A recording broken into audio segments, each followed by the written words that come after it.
Hey everyone, welcome to Let's Talk About the POTS Life, your go-to podcast for all things POTS. Whether you're living with POTS or supporting someone who is, this is the place for you. Welcome back to another episode of Let's Talk About the POTS Life. Today we're really fortunate to have Christy join us today and share her son's experience with POTS. Yeah, it's cool. We have a different perspective. So when I was thinking of, the next podcast and the direction we wanted to go, I was listening to our previous podcast in the car, and then I thought, oh my gosh, I know exactly who we're going to ask. And we have a patient who is in office. His name is Gannon, and this is his mom today who's joining us. Like Britt said, her name is Christy, and we are so excited to have you. Thank you, guys. Gannon has been through quite a lot. It's been about a 4-year journey for him. And he is very much willing to share in hopes that his story maybe helps somebody his age or helps a parent who has gone through what he and I have kind of gone through together on this whole journey. So it's awesome to be here. Yeah, thank you. It's cool to have her perspective because, I have 2 boys and I'm dealing with one health issue right now with my oldest, and your heart hurts for them. You want to find out what it is, and, Christy's like any other parent. Where do we have to go? What do we have to do to help get to the bottom of this? So I think they kind of found me after they were putting some pieces together, but really their journey started, I think, back in 2020, right? Yeah. That's when everything started. So if you want to tell us a little bit about you and Gannon and then how we came to what life looked like before 2020, and then we'll kind of dive in. Sure. That might be a loaded question. Life before Yeah, that's a lot. 2020. It's a lot. I've gotten pretty good at summarizing at this point because, we're, again, 4 years deep. It was kind of around October of 2020 that symptoms first started showing up with Gannon. Prior to that, he was a super duper active. He was a swimmer, swam for local swim club, and swam really well. He was really, really, really good. And, at that point, you're a parent going, oh my God, where are the 2026 Olympics going to be? Because that's just kind of where you go when you're a parent. Right. And he's tall, and it all tracks now, hindsight, Sure. but hypermobile to the max. So he was a great swimmer. Yeah. I mean, now that we kind of sort of know that we're dealing with POTS, looking back at that time frame for him, it's like, oh my God, so much Makes sense and has just completely fallen into place about, where he was having difficulties or where he was excelling. Like, it all sort of tracks back to POTS. But prior to that, like I said, super healthy little dude, loved to swim, excelled in school. School was great. And then we were about like 6-ish months into the pandemic because this was like peak pandemic time when Gannon first started showing symptoms. And for Gannon, I think his symptoms really kind of are not common when you think of POTS. First of all, when you think of POTS, at least in my experience, I knew very little back then, but I think of a female in her 20s who passes out a lot. Yep. That's kind of... Well, that's like the info that's out there. Yeah, and that's what I knew at the time. And Gannon's symptoms manifested very differently than that. Gannon has never had a problem with dizziness, passing out, any of that. Gannon started with gastro symptoms. So we had gone to his PCP, and they did a bunch of testing, and they said, long story short, go to gastro. And we spent years toiling within the pediatric childcare system, trying to figure out where these symptoms were coming from, because it looked a little like ulcerative colitis, but not. It looked a little like Crohn's, Like but everything. not. I mean, we were treating for 2 years before they basically gave him like the generic IBD diagnosis. I was just pulling up the sheet, and I mean, and you just think, he's so many things, especially for a younger male, anybody, but I just feel like a younger male, like stool samples, and my son had to have like some of these tests, and I just know they're not comfortable, right? Yeah. So he's going through all of this as a young kid, and very invasive tests at that. I mean, he is, at that point, he is a teenager. He is 14. And this poor boy is having these invasive procedures with Yep. strangers he doesn't know, with his mother sitting Right. in the room. And Right. we got to a point where that the physical ailments really kind of took a toll on him mentally also.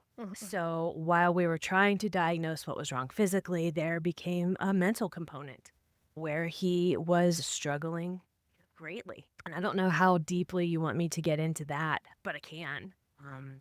Yeah, I mean, I think sharing with what you're comfortable, I Sure. mean, it's realistic, right? Yeah. And I think that's where, because he did have to get a lot of medications, Yep. and then we can talk about where he is almost on none now, but like Sure. how dark it kind of Yeah. got while he was trying to figure this out. Because I think a lot of moms who'd be listening with younger teens, this is what you see with Yeah. younger teens quite often, because they say, well, it's stress. I mean, we get that as an adult, Sure. but sometimes I think we're able to shut that down or advocate better for ourselves. Like, no, it's Yeah. not that. But for a young teen, and if you're a parent, you're like, okay, maybe it is. We've looked at Yeah. everything else. So, yeah, I think to share whatever you're Sure. comfortable with. Yeah, and Gannon and I have talked about this at length. He's okay with me sharing every part of his journey. Again, just if it helps a parent, if it helps someone like him. But we had been going back and forth with gastro, and also about that time, and again, hindsight being 2020, we were looking at Gannon for potential connective tissue disorder. And I didn't know that POTS, I sure do now, but I didn't know that POTS and connective tissue disorder were linked. He was evaluated by, I think it was cardiology, ophthalmology. You run through a ton of different specialists before you actually get to genetics, who helps you with connective tissue disorder, Ehlers-Danlos, EDS kind of stuff. No one ever kind of put them together, his symptoms with, what we were looking for connective tissue-wise, but it just at that point seemed like we were tacking on additional problems, and Gannon's mental health started to deteriorate. He was getting behind at school. He was struggling to keep up. He was struggling to stay awake in class. He was tired all the time. And, naturally, mentally, you're just going to decline when you feel like nothing's going right. There is no light at the end of the tunnel. His stomach hurts yeah, so bad every day. Plus, underlying POTS where you have fatigue and things worsening anyway. Yeah. So it's just a perfect storm. Fortunately, unfortunately, at that time, he was still doing a cyber school program because schools were still not having kids back yet because we were in the pandemic. Schools were closed. So that kind of worked to his favor, where he could just kind of literally lay in bed and do what he needed to do to get through classes. But the mental health piece still continued to deteriorate. He did, I don't know, trigger warning here. There were thoughts of suicidal ideation with him. Never acted on anything, but it happened 2 times. And I will tell you, as a parent, I have never been more scared of anything in my life.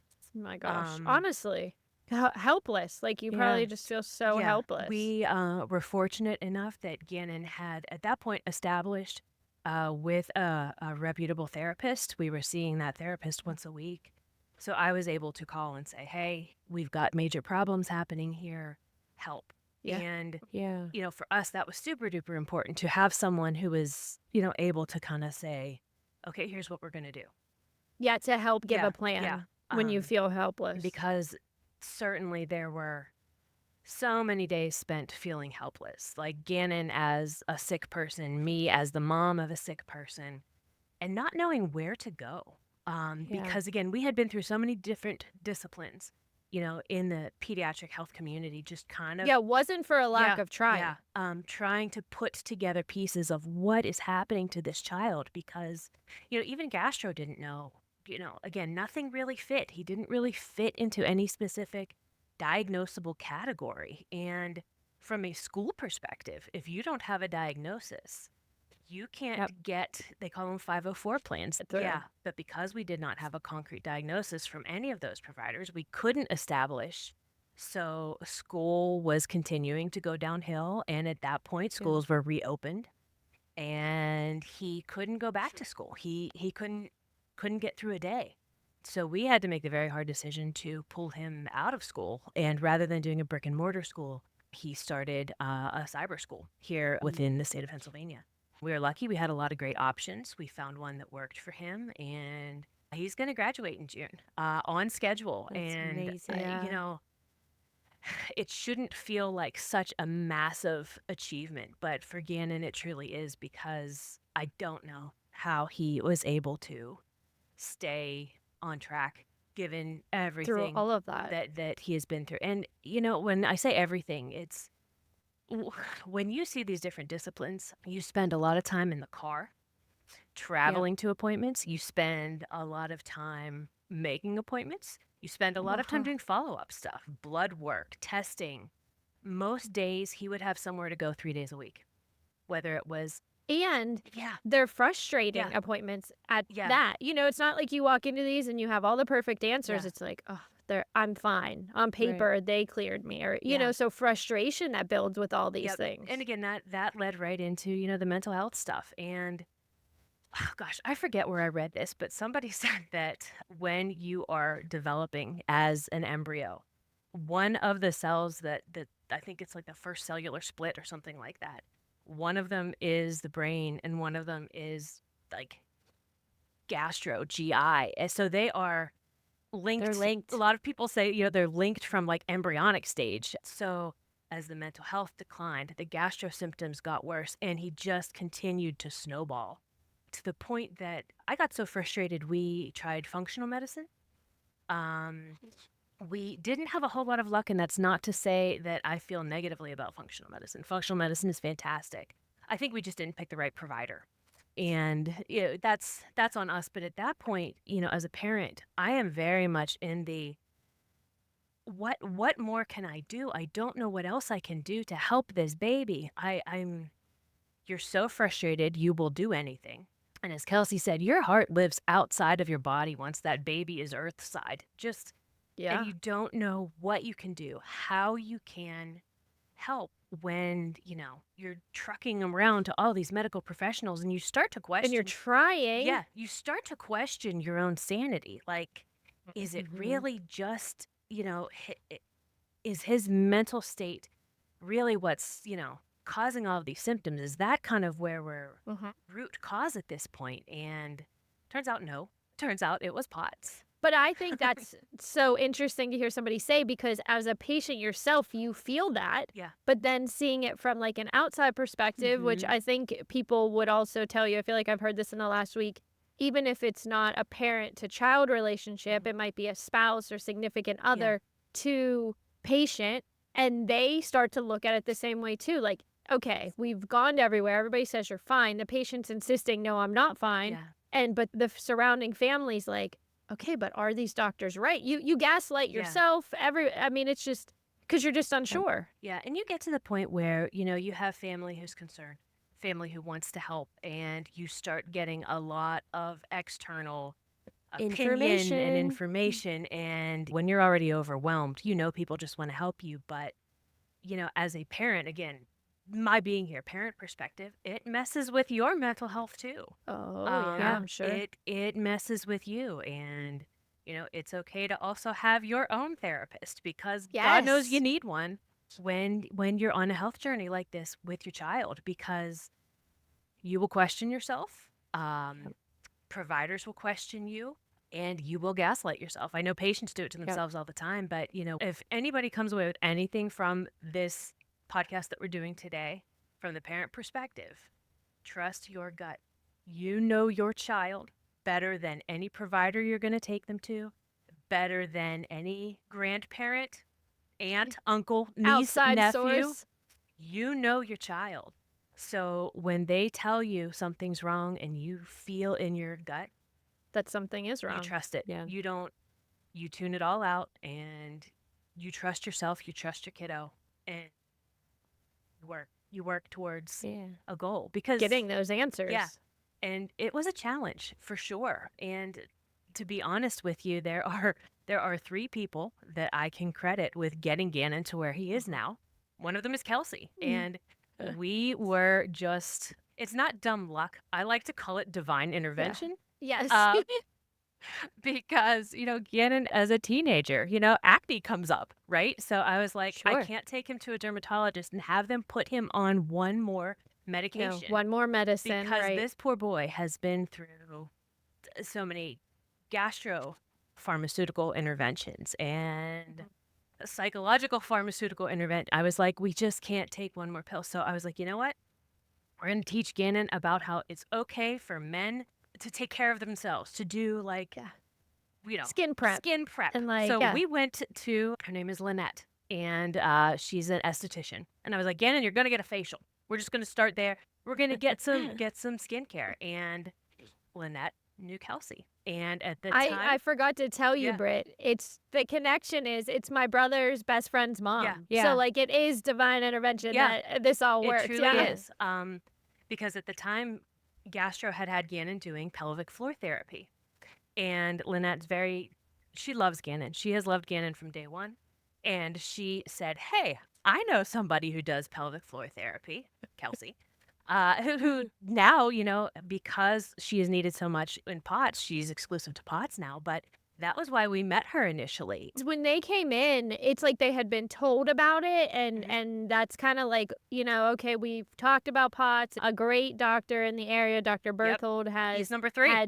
Yeah, he's amazing. He brought it up and it was kind of like, this is what I think. And they were trying, they were trying to like hone in on this, but it was still not completely defined. So when they brought all these symptoms and you're just looking, I mean, he looked like the typical patient that came in. I'll never forget. You guys are sitting there and we're going through his history, and the link that I'm seeing between pelvic floor and POTS is so big. Yeah. I mean, just like you said, the gut is like a second brain. It's influenced. The pelvic floor is 1000% like a second brain. Yeah. So when you're holding that stress, you're holding that tension, you see it translate to the pelvic floor. So going through all that, and I do see with these younger kiddos that GI is big for them. And I think sometimes that's missed because you're looking for just the tachycardia, but I have a handful that GI was like the first straw. And then the other things came, but like that was the main symptom. So when we're sitting there and going through everything, I'm like, I mean, one of the moms had said, maybe it was you. If it looks like a duck, it sounds like a duck. Yeah. It's a duck. I use that all the time. And I just think it's true. Like, I mean, he fit, all those molds and checked every box. And the poor thing, I mean, Gannon day 1 to Gannon now, day 1, he was pale. I mean, we all have no color. He's tired. He talked, but it was minimal. I mean, he was just so fatigued. You could see it across the room, like just how worn out. Plus, in his defense, he was probably exhausted of physicians because, he wants to get better and he's been told you're fine by so many. So I think you get apprehensive about, oh, here's another one. Like, what are they going to tell me?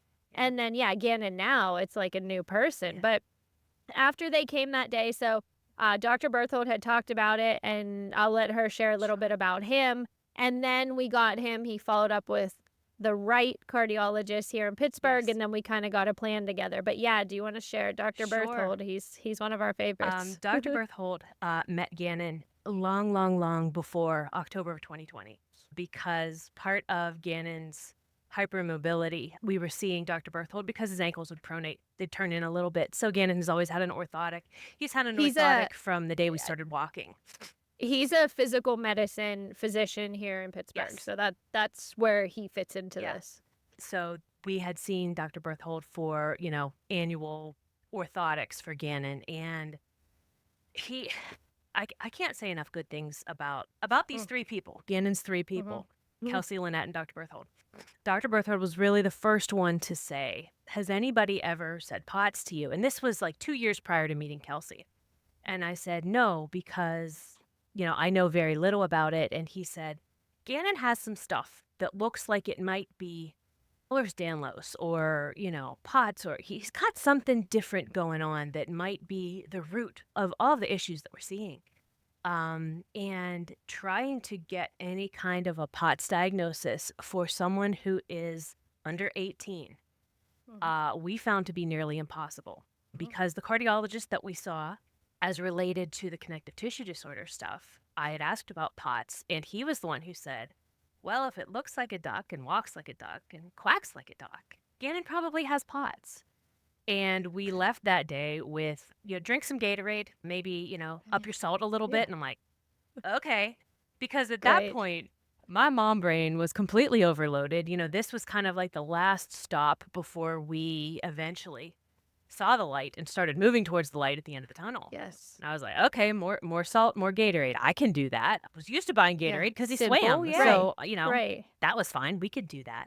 Didn't really change at all. And then it was about a year later where Dr. Berthold was like, let's go back to this POTS thing. Because at that point, Gannon's symptoms hadn't really changed despite all of the intervention. And also at that point, his mental health had started to get a little bit better. Like he was kind of used to dealing with symptoms. He kind of knew what was coming.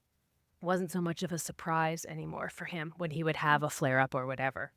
And we saw Kelsey. Well, we had a facial first, and then we went and saw Kelsey. And then we just kind of got on the track. And I will tell you, Gannon is about 7 months into the program now. And it's just in the past month, because it's a long haul. Like you build gradually, you build slowly. It does not happen overnight. It's not like some kind of a magic pill. There are no magic beans in this situation, right? We wish. I wish I had those magic hands. For sure. But he is changing for the positive. I am seeing it in him in the last month. But, it wasn't without, all of this baggage that he'll carry forever. And I hate that for him because he missed out a lot. He missed out on some pretty formative years because he's now 18. He's graduating. And you figure 14 to 18, he missed a whole That's such a lot of change. fun. Yeah. But you know what he had, though, during those years is a supportive family structure. He did. Because Honestly. without you being what you did, you advocated for him. You took him to appointments. You did not stop. Yeah. That is transformative in those years. Even though we had to miss a few things. Yeah. And it's really Because he helpful. has his life now. Yeah. Yeah. Like We he are is getting there. that. He's regaining that. Yeah. And now he has opted to, instead of immediately, bolting off to college, he's going to take a gap year. He's going to take a gap year. He's going to do, and honestly, he's going to breathe. He is going to take I was going to 5 say, minutes. and just to feel like what a human is. I mean, Dr. Lindsay, I keep referencing her on these podcasts. Like she came on and said, you struggle with the changes of identity. Yeah. Right. So Gannon is 7 months in and you can see his spirit coming back. Yeah. I mean, I didn't know him pre-POTS, but I can see it's under there. He's joking and not that he wasn't, but he was just a kid that was down and out. Yeah. I mean, he was tired of being sick and tired of feeling like that. So now he's joking and you see him laughing and, his thing is fatigue for him is so big, right? And I'll say to him, how's that? Or I'll have him rank it on the score sheet we use. And he gives me a hard time, but it is, you can tell it's lessening. He's still tired. Yeah. There's still symptoms. We still have a ways to go to get him to where we are, but his identity is changing. And I think giving him that year will allow him to find out who he is because you get so used to being the sick person. Yeah. Yep. Mentally, it's hard to get there. I think, and to Dr. Lindsay's point, you go from these different personalities or different identities that he was sick. Yeah. And then he became quote unquote okay with that. And then he's transitioning to getting a little bit of his life back. And that's a new identity. And then at the end, you are someone who could get sick again. And that identity shift is a little scary. Plus, he's only 18. It is a long haul, exercising at this specific parameters for so many minutes, for the rest of your life. But I also think that year will give him time to adjust and kind of find his new normal. And that's kind of what our conversation with him, my husband and I, that's what our conversation has been like.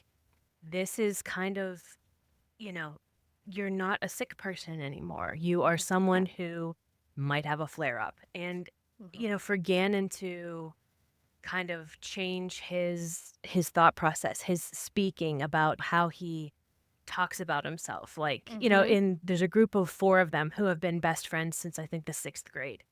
And he would identify himself like as the sick one. And I'm like, you have to adjust that. Yeah, you need to not be the sick one anymore.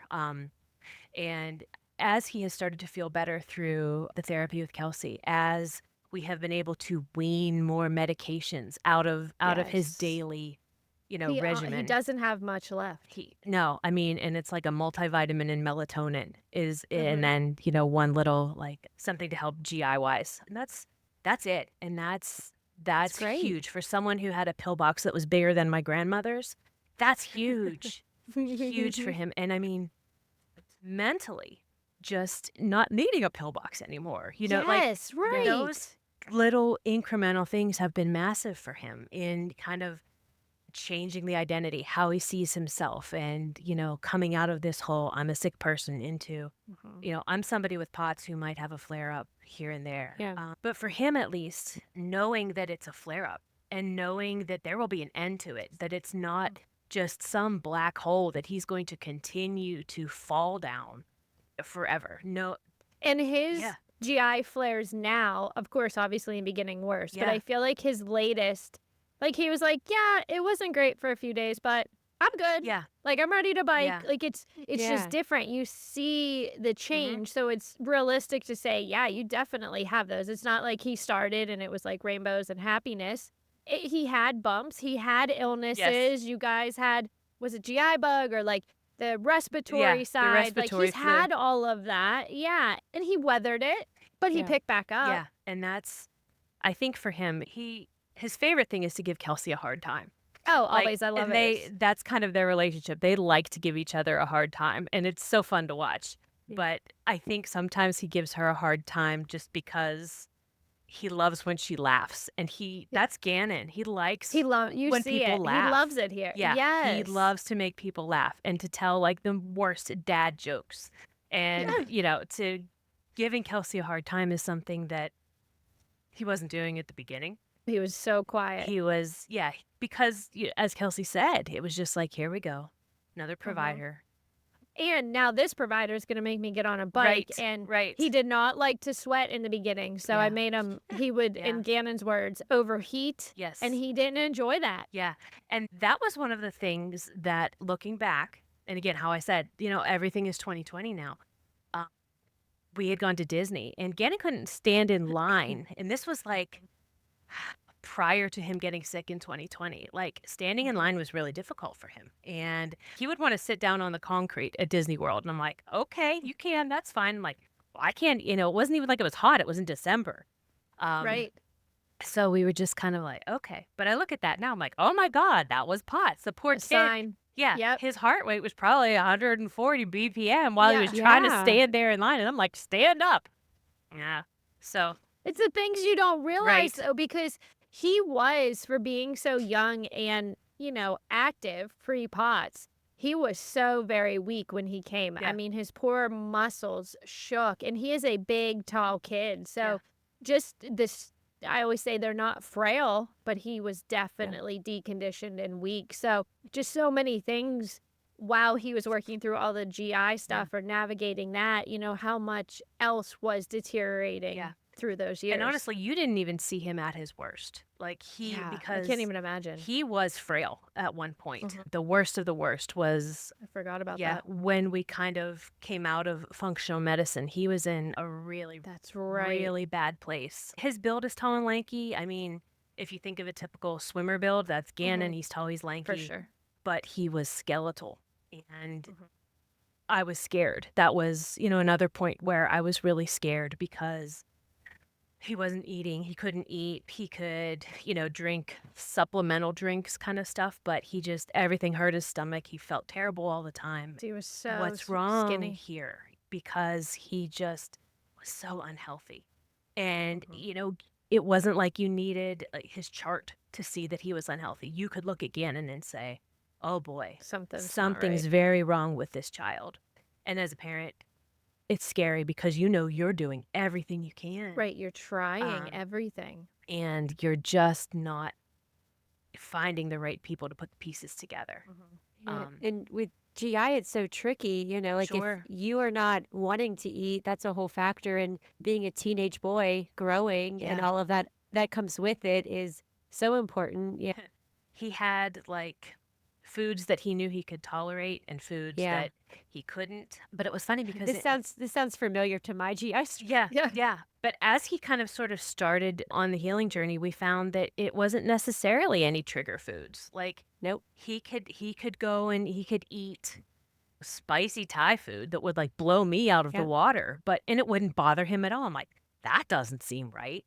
But Yeah. again, that was, as we started on our way towards, oh, maybe this is POTS. Like there was no rhyme or reason to anything with him other than stomach pain.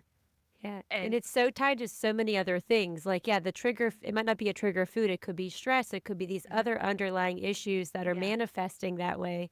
And I haven't heard anyone yet talk about with GI, like from my side of things, as their first indicator for POTS. And so this was very interesting to hear. that has always been his primary. Yeah. Because, the genetic piece, the Ehlers-Danlos, he wasn't ever diagnosed with anything like that. Could he have been? Probably. Yeah, For I mean- sure. If you could give some advice to other mothers that are listening that are struggling to find an answer to help their child, what would you say to them? First and foremost, give yourself some grace. Like, you need to understand that it's not you.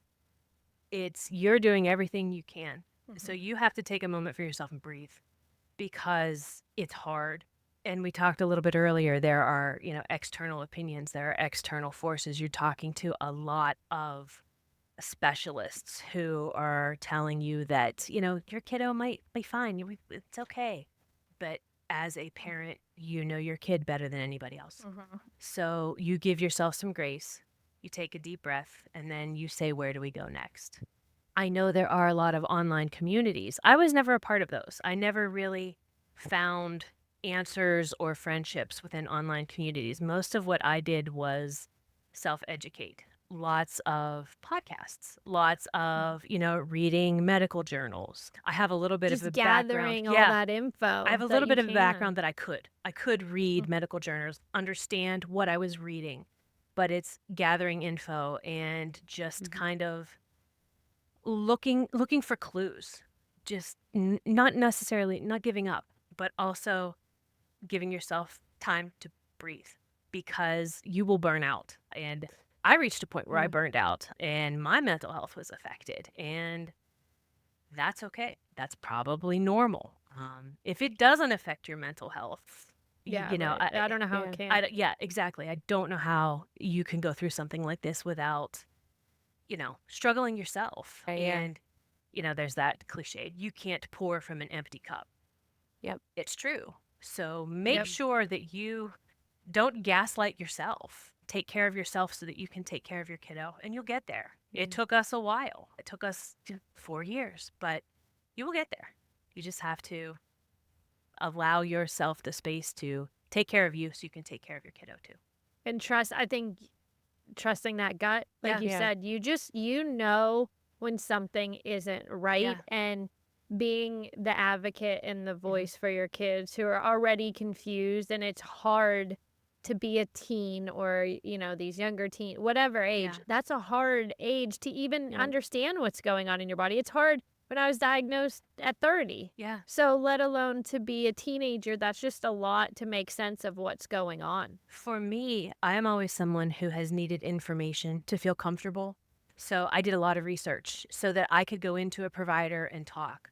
And I would... And documenting, Yeah, right? for That you do a lot my of goodness. record Yeah. keeping? Yeah. I wrote down a lot of stuff. And I think you've seen, I kind of have a medical history of Gannon that I kept just because it does get overwhelming. So, I started Yeah. a notes app and just kind of, was tracking what we talked about in every doctor's appointment so I could go back and review. But for me, again, information collecting was key because I feel like I can talk and understand, what's going on when I talk to providers or even when I'm talking to Gannon. And I saw, this was a social media somewhere, but I think it was a nurse who had said to her patients, it's okay if you're scared because I'm not. Yeah. Yeah. Oh, I so love good on. that. And I kind of started doing that with Gannon because I would learn, I would research, I would say to him, it's okay if you're scared. You can be scared. I'm not. We're going to get there. And I truly did believe that we would get there. But, there are times where you're like, oh my God, are we even gonna? But Yeah, right. yeah, but I would tell him all the time, it's okay if you're scared. You're allowed to be scared. Oh, I think I'm gonna use I'm that. not. Yeah, you should. I You love should. that. I Yeah. would tell him that all the time, just because he needed to know that, Yes. of all of these providers that we're seeing, all the testing that we're doing, all the different medications we're trying, there is somebody out there that he knows who believes there is going to be Yeah, an we're gonna get to end. the end of this. Yeah, there will be an end to this at some point. And I think he needed that. Yeah. So that's what I would say to parents who are rolling through something challenging like this. It will change your kid. It will change you. Have grace. All of these, when we ask at the end of the podcast and Britt asks that question, I swear it brings tears to my eyes. Every time Yeah. somebody gives an answer, I'm like, oh, Yeah. yes, I love that. Yeah. It's like the same deja vu, Yeah. but it is so true because all of this, all of this advice is just so helpful to people. And Yeah. the feedback is from people listening. This is what they're looking for. Real life stories that Yep. people can relate to and resonate with your story and what you're sharing and the advice you have to give. Yeah, I mean, never did I ever think that, I would be here as a mom. I was just looking for somebody to help my kid gain some weight and not Right. feel like absolute crap every day of his Yeah. life. But And now look. yeah, I mean, Yeah. I am more than willing to advocate because I think our personal experience, POTS is grossly understudied in kids. And it's there. It's absolutely there when I think about, all the different things. I think Gannon's grandma was diagnosed with POTS Yes, just recently. yeah, like in the last 2 wow. months. I don't know if there are genetic factors there. I do know that the hypermobility piece comes from Yes. my husband, comes from my mother-in-law. I mean, there's something there. And I think there needs to be a lot more research Yeah. around, what it looks like and an understanding of it's not just, again, 20-year-old females who pass Fainting, out all yeah. the time. It's so much more. It's the 14-year-old boy who, swims like a demon, but his stomach hurts all the time. Like it just, Oh, so true. yeah, it's so much more prevalent than I think anybody knows. And the way it presents is so different, across age, across gender. It's just, radically different. So the good news is we are on the right path. The good news is Gannon is Yes. getting better. He is. And we have found our light, and we are recumbent biking towards that light Yes. as fast as Kelsey will let us. That's right. Not Slow very and fast. Steady. As begrudgingly as Gannon goes and as fast as Kelsey will let us, we're on the path. So Yes, Yeah. he is. Oh, I love Yeah. it. Well, Christy, I just have to say that Gannon is one lucky boy to have you Aw. as his mom to Yes. help Sweet. him through this journey. You're sweet. We are so thankful for your time today and sharing you and Gavin's story. Just thank you so much. Absolutely. Thank you. We are just so glad. I think so many are going to be able to relate to this and be able to share it with others. So remember, always like, subscribe, share with your friends, other family members. We're happy for you to tune in each week, and we will see you guys next time. Thanks all.